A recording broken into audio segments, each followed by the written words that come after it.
there is something that's called anecdotal evidence, another thing that's called statistical and kind of evidence that you can actually count. And if you go to Venezuela, you might get anecdotes, particularly from the middle class. And this, the story goes that there's inflation, when the statistics show that it's the lowest inflation it's had in decades. That there's poverty, that people's lives are somehow terribly affected, and then you find out that poverty, there's been a 54% reduction in poverty over there, and that extreme poverty is down to 20% from something like 50% a few years ago.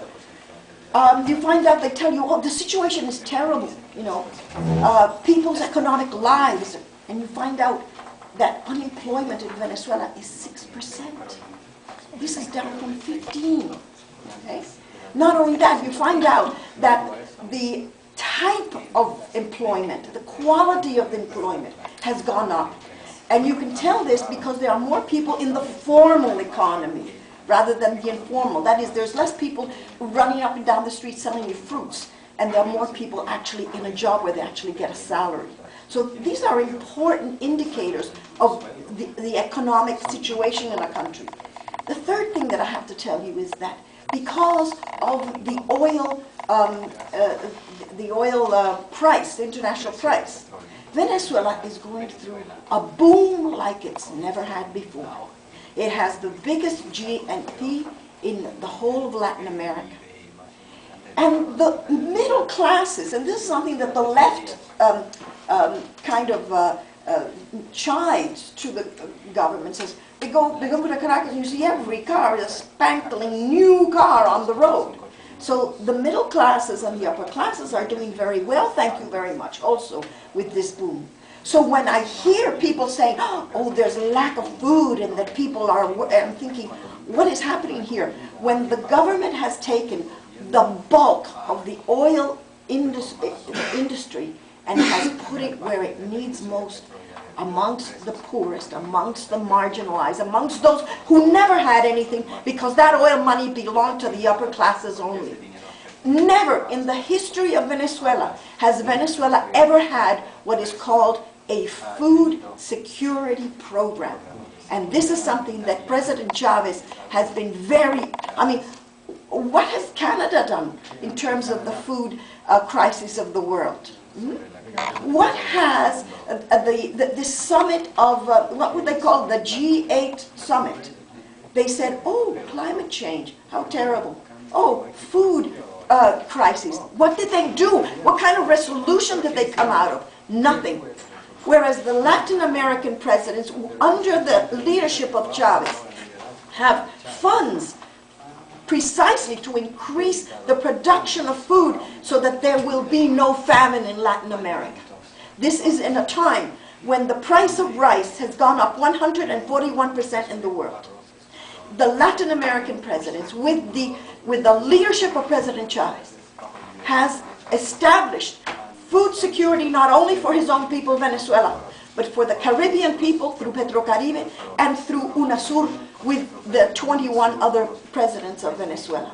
These are people who are watching out for their people. And so you say to me, oh, that the food is going up, that there may be food scarcity. First of all, let me tell you, it has been those distributors who have been smuggling the food out. One of the things the government's gone down, raiding places, even in a clinic near where my family lives. They raided the clinic and found, tons of frozen chicken there that they had, put there so that when the price goes up, they can sell it. So what has been the response of the government? Don't tell me that the government has done nothing, because the government of Chavez has worked most that I have ever heard any other Venezuelan government work to provide the food for the people. And Mercal is a wonderful distributor. You go up to those little hills, and when you're up there and you're old, it's very hard for you and for your knees to go down that hill and then walk along the streets to find some place where you're going to buy your chicken or whatever you want to buy. So now mercales, little shops with houses where the people live, one of those houses is going to be a mercal, and the old people don't have to come down because they can buy their food up there. Now this has been done specifically for the old people who live in those mountains. So it's been the place where the mercales are, the distribution of food, so the mercales are always there for especially for those who most need it. There is the government initiatives to make sure that there is no more smuggling and there no more keeping of the foodstuffs, and they have nationalized the food distribution. So I would say that one of the things that the government has had the greatest impact has been in the food production. And I'm sorry to correct you, John, but there aren't 2,000 community councils in Venezuela. There are 27,852 community councils in Venezuela, in the whole country. And these community councils also are vigilant with respect to the food. They have already created, this is in 3 years that they've been created, okay? In 3 years, 7,000 projects of infrastructure and to help get water and all sorts of benefits for these areas have been done by the people. So it's not just the government coming down and giving, it's through the community councils that all of these services are being provided. That is, the people themselves say, this is what we need and this is how we're going to carry it out. So I beg to differ, that I think that the statistics show that even in 1 year only, meat production has gone up 10%, which is an enormous amount. And in the last 9 years, one of the wonderful things that have happened is the malnutrition has gone down to 1 digit when it was 2 digits, 10 years ago. Why? Because the people are eating. So one of the things of the scarcity is that people need the food. Thank goodness. This is very good news because we know that malnutrition has gone down. And folks, this means children. This means that the infant mortality in Venezuela has gone down so dramatically that it was almost unbelievable. It went down from 17 to now, I think it's 8 per 1,000 children that are born. And this is because there is food for every pregnant mother. Remember how pregnant women in Ontario got taken away the amount of money that they got for food? Huh? Well, in Venezuela that has been increased. No pregnant woman can go without food, and no children. Even if they live on the street, they've got food. So I'm sorry, but I think the food security of Venezuela has been one of the crowning glories of the Bolivarian Revolution. I'm sorry to get very emotional.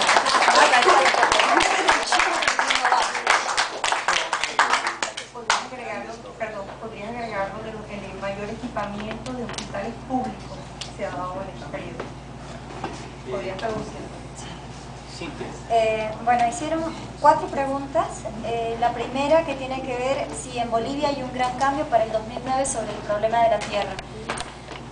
Justamente por la demanda de resolver los problemas que vive el país es que el presidente ha pedido a sugerencia de los movimientos y organizaciones sociales que de una buena vez se pueda llevar a cabo el referéndum constitucional, porque es necesario que el pueblo decida si quiere o no quiere la nueva constitución.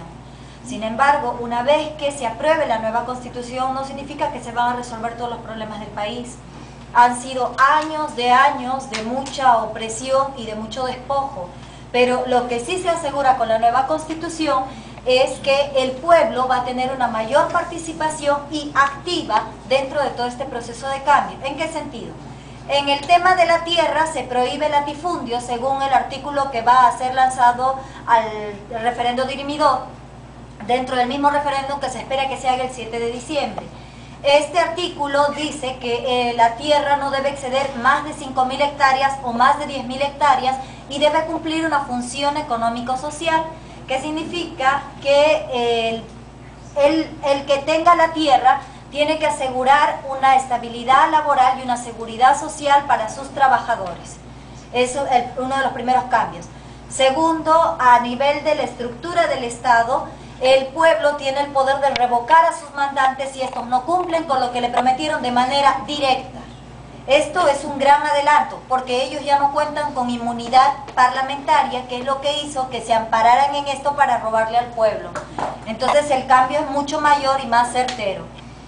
Sin embargo, inmediatamente cuando se apruebe la nueva Constitución entraría en vigencia, pero no se anulan todas las leyes de la anterior para darle sostenibilidad. Las leyes que no contradigan el espíritu de la actual Constitución.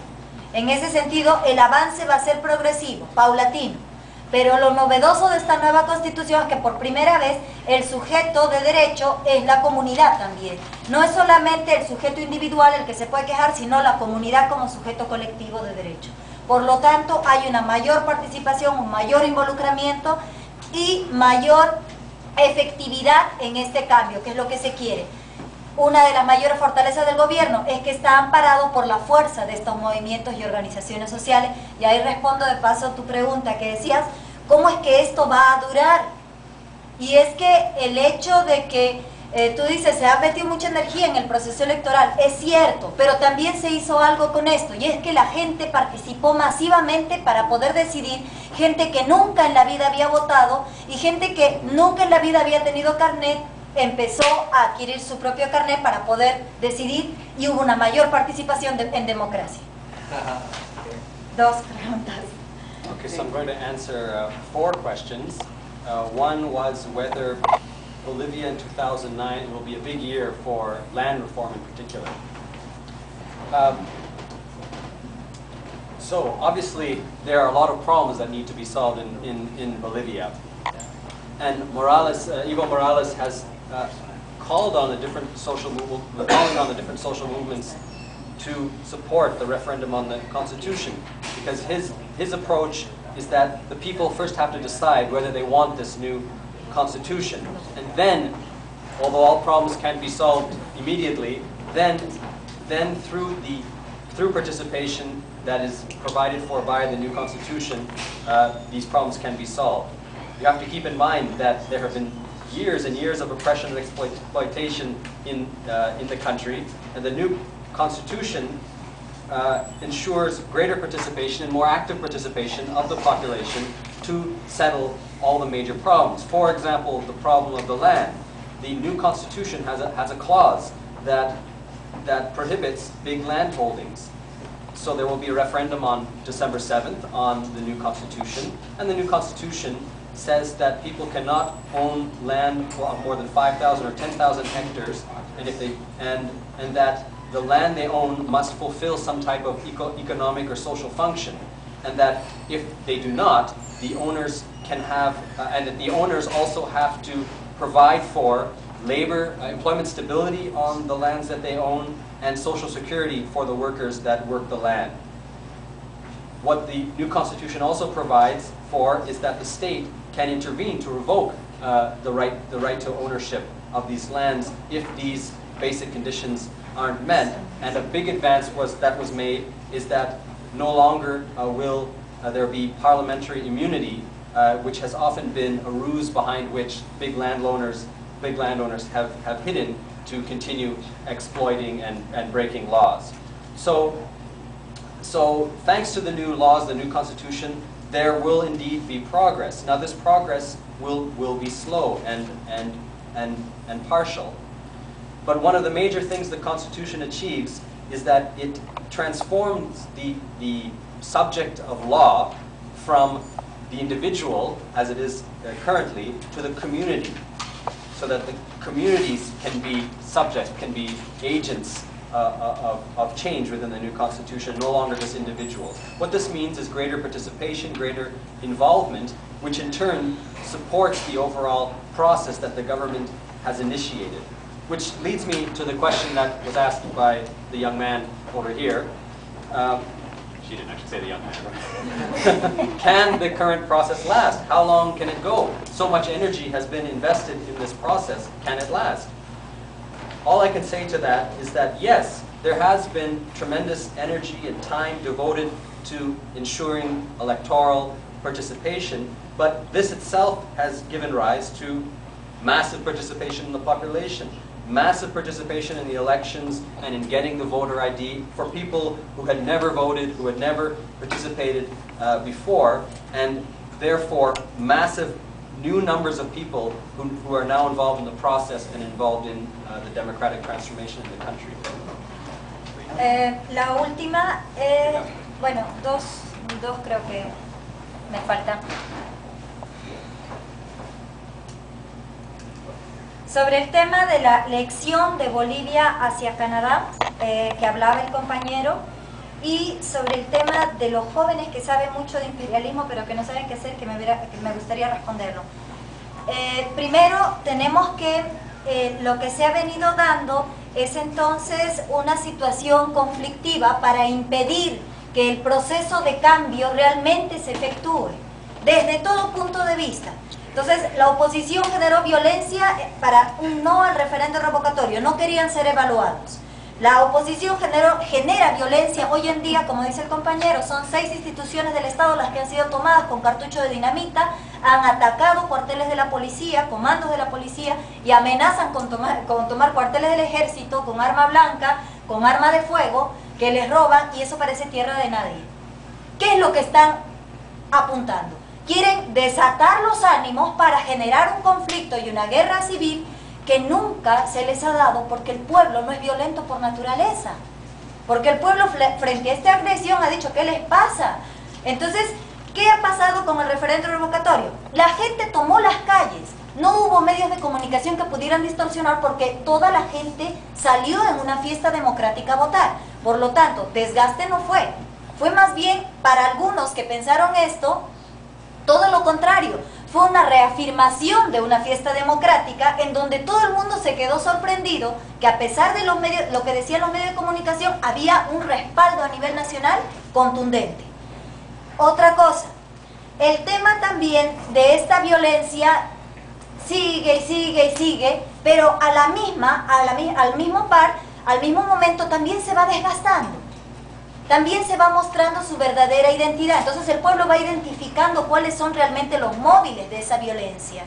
Entonces ya no hay tanta credibilidad nuevamente a esta gente que, a pesar de todo, durante el referendo revocatorio, como Rubén Costas, logró un 66% de aprobación. Luego de esto, y cuando el presidente ya tenía todo el respaldo, la gente decía, ¿por qué no mete mano dura? ¿Por qué no para de una vez esto? Si ya tiene todo el respaldo. Simple, porque no podríamos entrar con mano dura si tenemos un 66% que todavía cree en su prefecto. Y la mayoría de estos prefectos fueron ratificados también, de un 50% para arriba. Significa que el papel de los medios ha sido excesivamente fuerte en estos lugares. Si ellos son los dueños, es lógico. Casi todos los canales pertenecen a terratenientes, excepto el del Estado. Y... ¿Perdón? Casi todos los canales de televisión y los medios de radio pertenecen al Estado, y los medios de, a los terratenientes, y los medios de prensa igual. Hay otro detalle más. En medio de toda esta situación, ¿cómo es que los jóvenes pueden entrar? ¿Cómo es que los jóvenes pueden intervenir? Los jóvenes en Sucre dijeron, nosotros no quisimos meternos a defender a los campesinos cuando los votaron de la facultad, porque vinieron campesinos al ver que la situación era difícil, a defender lo que iba a ser la aprobación de la nueva Constitución. 2000 campesinos llegaron a la ciudad y muchos se alojaron en la Facultad Pedagógica de Sucre.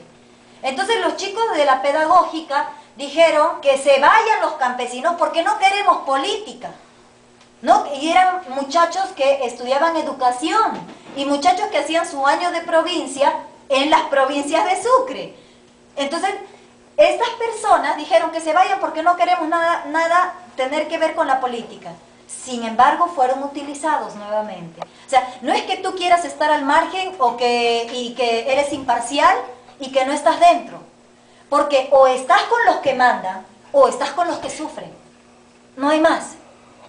Ahora, se dice, nuestros jóvenes saben del imperialismo, pero tampoco a la hora de la hora no hacen nada.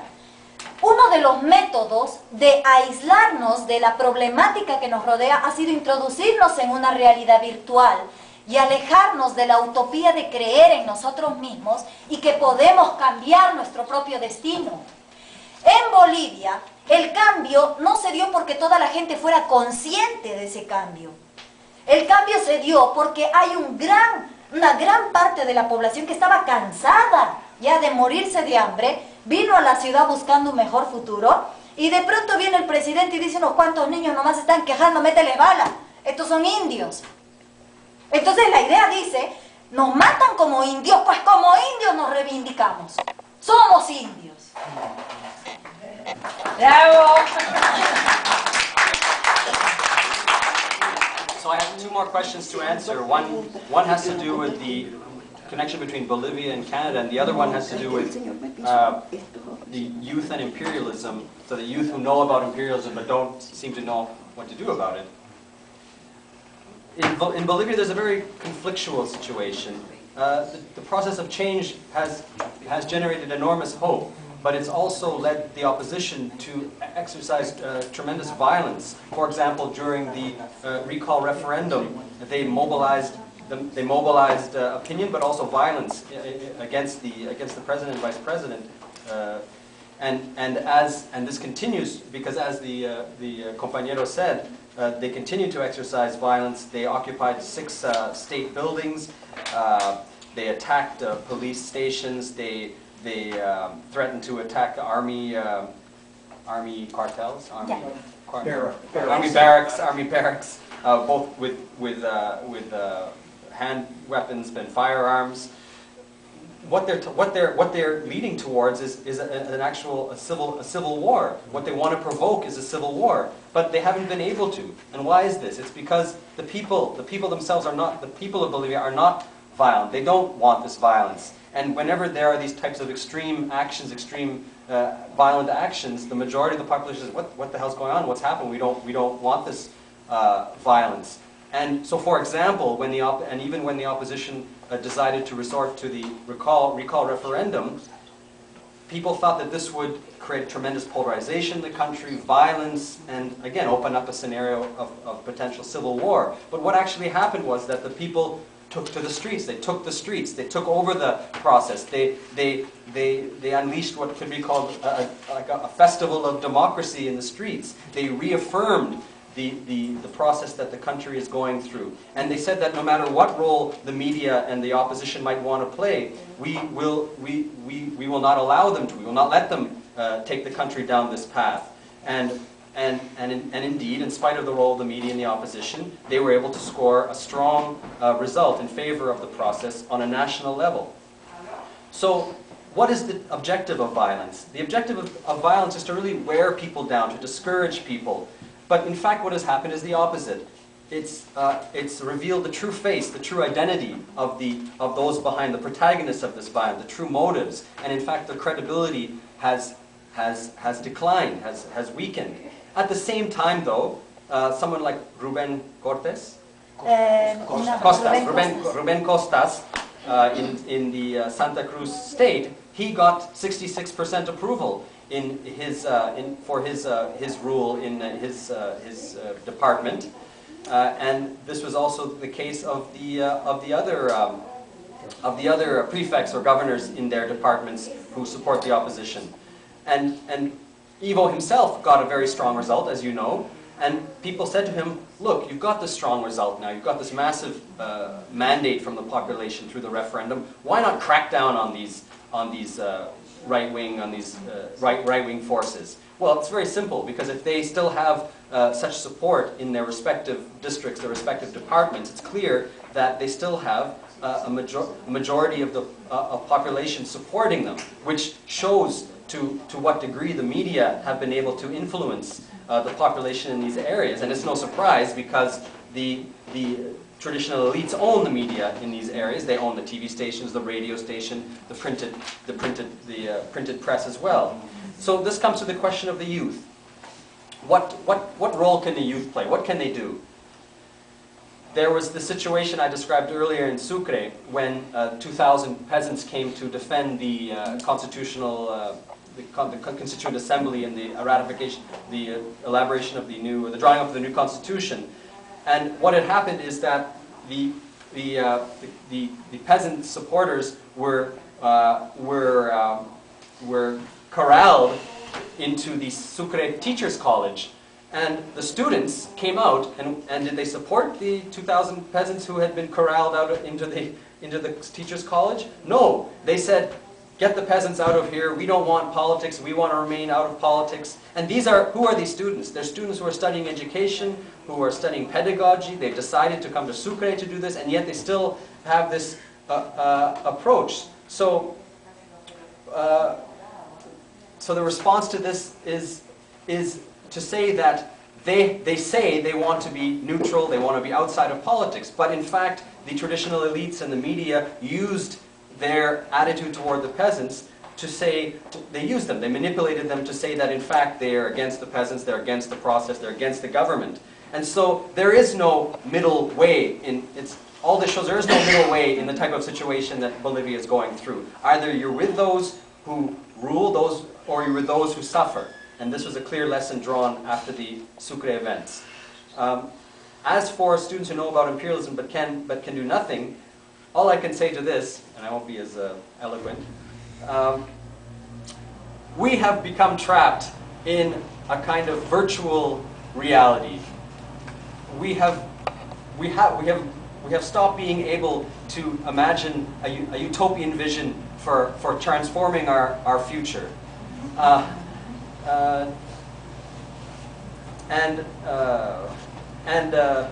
Sorry. What? And the president. And the president. Oh, and so okay, and the students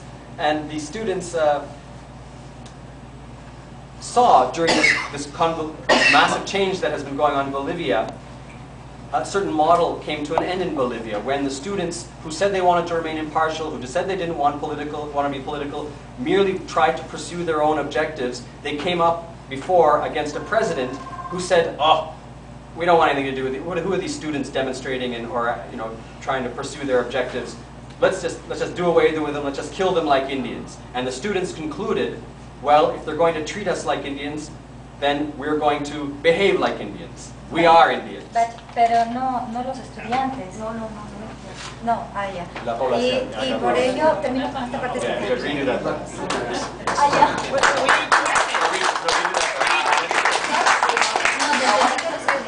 Ya. Can we hear the end of that? Yeah, I got redo the end, right? I didn't get the end. Correct the idea. Correct the idea. So the people.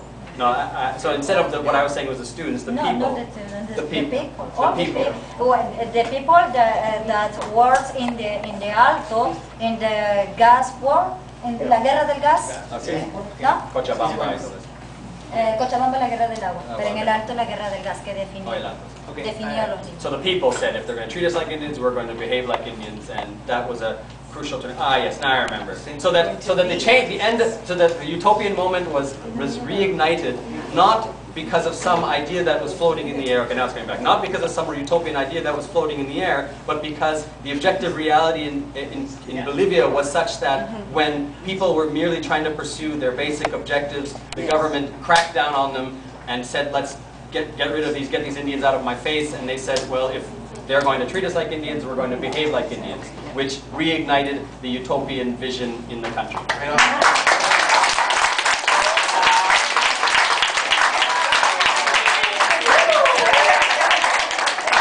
We are fully within the last segment of the meeting, and Maria Paez has two questions.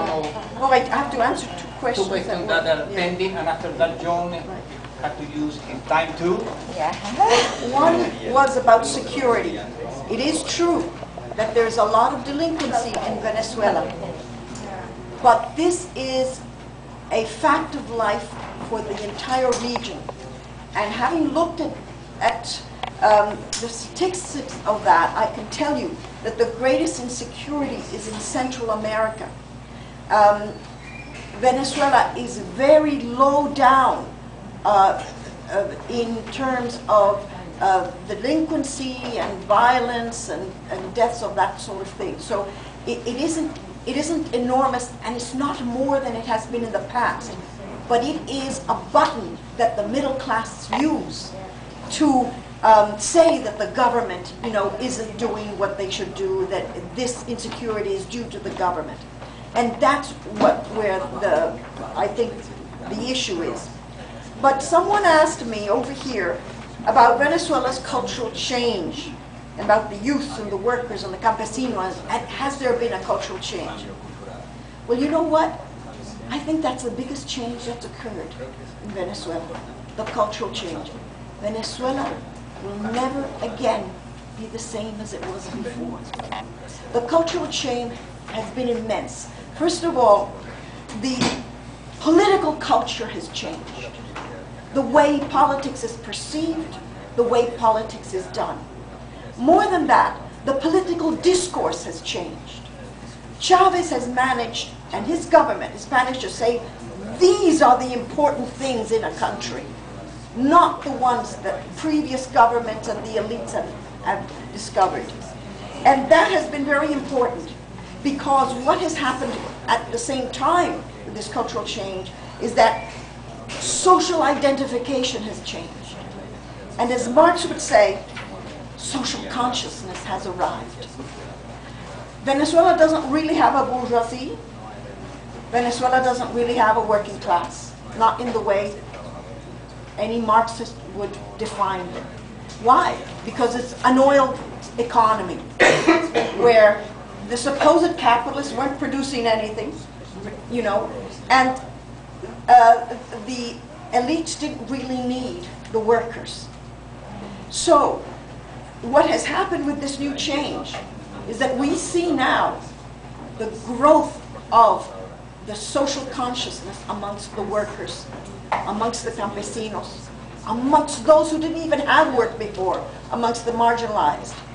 We are seeing the flowering of a group of people who all of a sudden understand what their political position has been, that they have been marginalized, but now they are protagonists.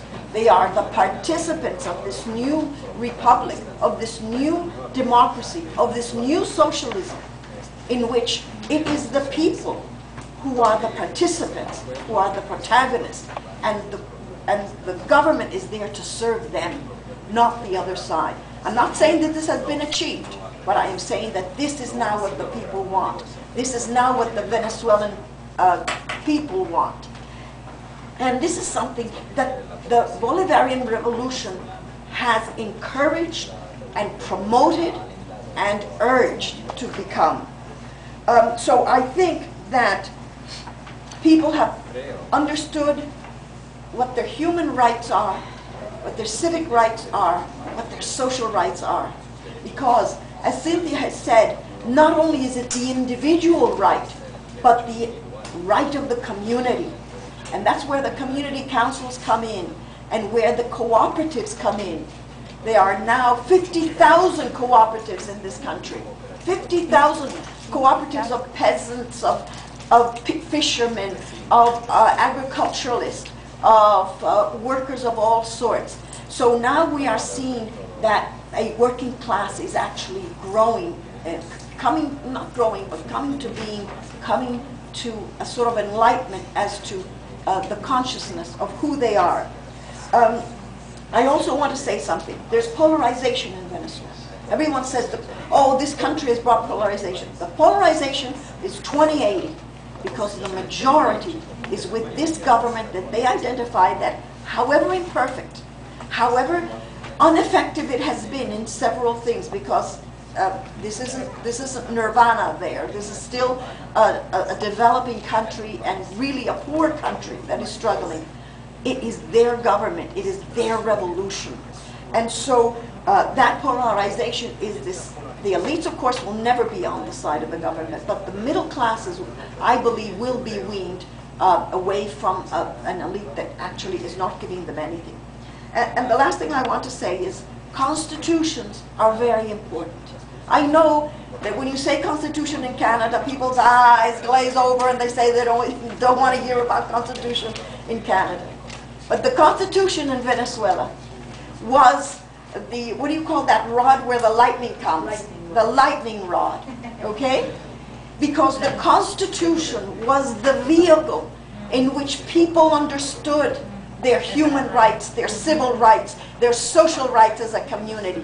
Every single corner of the cities and in the rural areas, everybody had a copy of that Constitution because it was written in a language that they could understand, not legalese, and because they took part in its writing, and because this was the instrument in which people were talking and understanding how they were really the ones in the driving seat of this new socialism that's coming to bear. So I know that here you think this is kind of boring, but it's not boring for countries such as Venezuela and Bolivia, who now are understanding what the political mechanisms were to keep them down, and who have said, no más, no volverán, no volverán, patria, socialismo o muerte.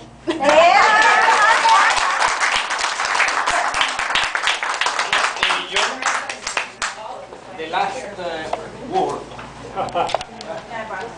Before we finish. I have a comment, actually, to Cynthia. Cynthia said, at a certain moment in Bolivia, it was a utopian moment, when a new conception of society was seized by the population. Well, in our small way in Canada, what is happening in your country and in Venezuela has been a utopian moment for us. It's opened our imaginations, made us think in new ways, shaken up our preconceptions, and given us a new optimism about the future. You know, the Bolivians, Rosalia Paiva has not spoken tonight, but she's spoken often in these meetings. And one thing she points out as an indigenous person of the Andes is that the old society, in all its glory from before the conquest, has never been smashed. It's still there. And its ideals of collectivism, its ideals of identity with nature are still alive. And in Bolivia, the majority are now saying these will be the guiding principles of the new society. This has a deep meaning for us in Canada too. The Venezuelans talk this language. Although there are fewer indigenous people proportionally in Venezuela than in Canada, they say their 21st century socialism will be based on the wisdom and traditions of the indigenous people. This has great meaning for us, because there are indigenous people in Canada. And when you go to their meetings and hear their explanations, you hear they speak the same language and come from the same experience and the same social traditions, distorted as attacked as it has been over the centuries, as Rosalia and Cynthia and the other compañeros, Mabel and the other compañeros with us tonight. And so I just want to say that's another aspect of this, about what it means for Canada, that our state is colonialist. They are trying to reverse the conquest, but we have to do something about colonialism in Canada.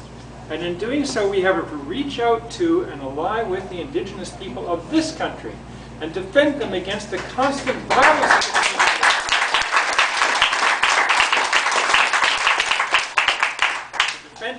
defending the K9, defending Sean Brandt, the Six Nations is all part of defending Bolivia and Venezuela. That's why our Círculo Bolivariano is named Luis Riddell. Cynthia, we have 1 minute and we're going to finish the meeting there. Okay. Sí, justamente por esto, ¿no? El hecho de por qué los jóvenes no intervenimos, por qué no intervenir en este sueño.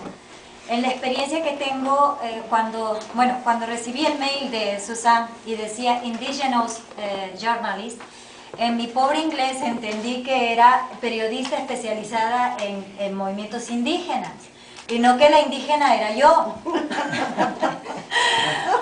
El asunto es, bueno, yo estudio psicología y he trabajado en la representación presidencial para la Asamblea Constituyente como capacitadora. Entonces hemos venido siguiendo de cerca todo este proceso. Y cuando me toca decir, caramba, ya salió el afiche, ¿qué hago? Y yo una vez le pregunté a mi mamá, cuando escribí a mi niño, mi hijo, le digo, ¿nuestras raíces son quechuas o son aymaras? Porque en La Paz, que he vivido 20 años, pues caramba, hay mucha gente aymara y ahí uno aprende mucho de la relación entre personas. Y entonces ella me dice, tu abuelita hablaba quechua. Entonces yo dije, caramba, pues entonces yo soy tercera generación migrante de quechua.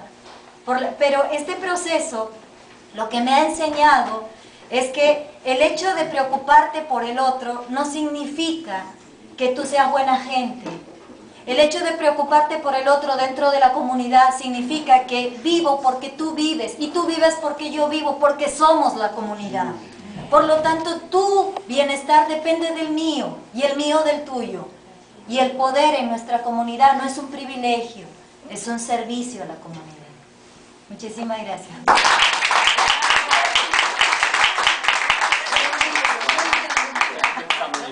So when I received the email from Suzanne for this meeting, it says that I'm an indigenous journalist, and in my poor English, I thought this meant that I was an indigenous who is an expert, someone who's an expert on indigenous questions, and I wanted to reply that that's not the case. I work around these questions,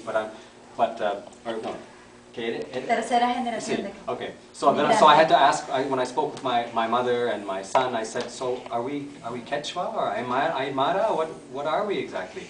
And because in La Paz there's a lot of mixing between the Quechua and Aymara, and I was told that my son told me, your grandmother spoke Quechua. So then I went through this whole process of wondering whether I should be calling Suzanne and telling her to change the poster or not.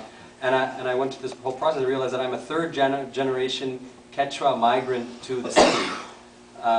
And what I learned from this was that